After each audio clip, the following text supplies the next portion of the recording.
লেখাই আছে, আমরা দেখতে পাচ্ছি এখানে 100 ওয়াট এটা ক্যাপাসিটি দেওয়া আছে।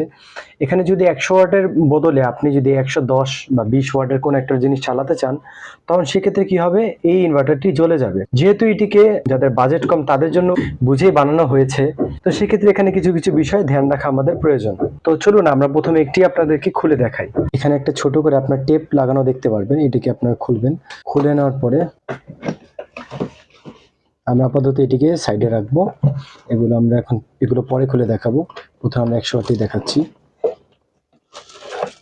ওকে, আমরা বাক্সটাকে এখন পাশে রাখি। এই হচ্ছে আমাদের পাওয়ার ইনভার্টারটি। এই ইনভার্টার ক্ষেত্রে কিছু জিনিস লক্ষ্য রাখতে হবে। এখানে সকেটটা দেওয়া আছে, আর হচ্ছে এইখান থেকে যেন ভিতরে বেশি হিট না জন্মায়, এটার জন্য এখানে কিছু হোল দেওয়া আছে। আচ্ছা, এটার ব্র্যান্ড হচ্ছে এসএচ পাওয়ার স্টার, এবং এখানে কিছু ডোনাট ইউজ দেওয়া আছে, এই যে টিভি